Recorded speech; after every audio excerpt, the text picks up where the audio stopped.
শুক্রবার ৯ জিলহজ ১০ হিজরি সনে হজের সময় আরাফা ময়দানে দুপুরের পর হজরত মুহাম্মদ সাল্লাল্লাহু আলাইহি ওয়াসাল্লাম লক্ষাধিক সাহাবীর সমাবেশে এ ঐতিহাসিক ভাষণ দেন।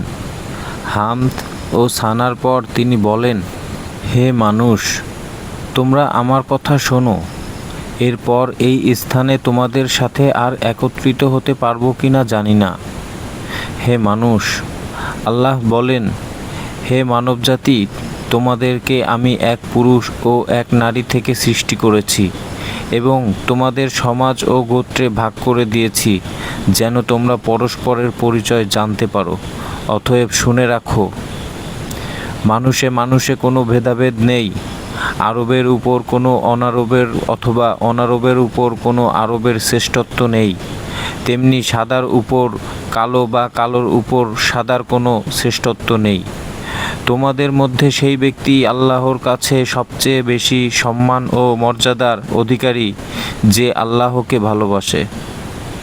হে মানুষ, শুনে রাখো, অন্ধকার যুগের সকল বিষয় ও প্রথা আজ থেকে বিলুপ্ত হলো।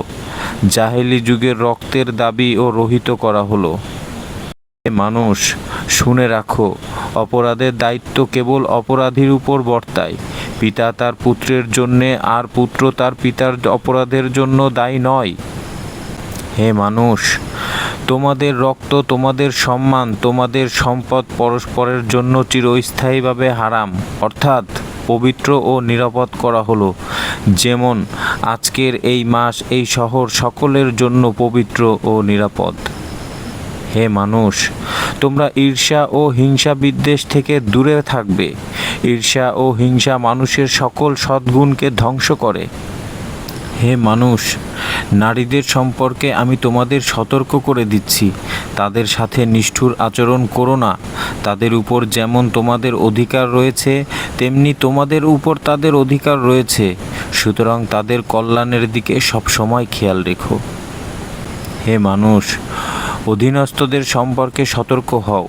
তোমরা নিজেরা যা খাবে তাদেরও তা খাওয়াবে, নিজেরা যা পরবে তাদেরও তা পরাবে।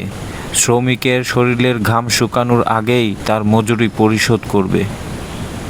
হে মানুষ, বিশ্বাসী সেই ব্যক্তি যার হাত ও মুখ থেকে অন্যের সম্মান, ধন ও প্রাণ নিরাপদ। সে নিজের জন্য যা পছন্দ করে অন্যের জন্যেও তাই পছন্দ করে। হে মানুষ, বিশ্বাসীরা পরস্পরের ভাই। সাবধান, তোমরা একজন আরেকজনের হত্যা করার মতো কুফরি কাজে লিপ্ত হও না। হে মানুষ, শুনে রাখো, আজ হতে বংশগত শ্রেষ্ঠত্ব বা কৌলীন প্রথা বিলুপ্ত করা হলো। কুলীন বা শ্রেষ্ঠ সেই যে বিশ্বাসী ও মানুষের উপকার করে। হে মানুষ, ঋণ অবশ্যই ফেরত দিতে হবে।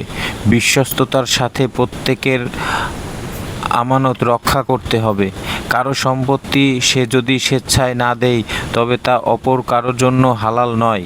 তোমরা কেউ দুর্বলের উপর অবিচার করো না। হে মানুষ, জ্ঞানের কলমের কালি শহীদের রক্তের চেয়েও মূল্যবান।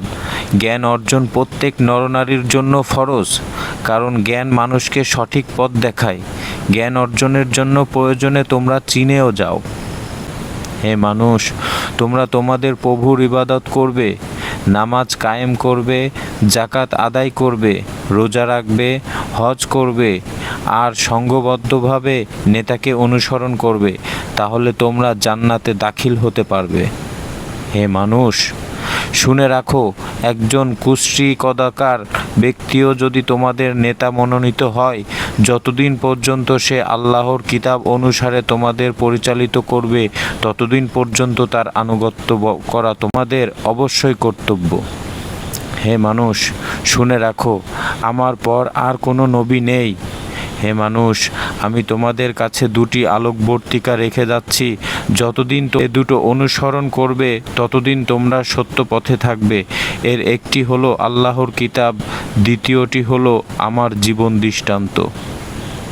হে মানুষ, তোমরা কখনোই ধর্ম নিয়ে বাড়াবাড়ি করো না, কারণ অতীতে বহু জাতি ধর্ম নিয়ে বাড়াবাড়ির কারণে ধ্বংস হয়ে গেছে। হে মানুষ, প্রত্যেককেই শেষ বিচারের দিনে সকল কাজের হিসাব দিতে হবে। অতএব সাবধান হও। হে মানুষ, তোমরা যারা এখানে হাজির আছো, আমার এই বাণীকে সবার কাছে পৌঁছে দিও।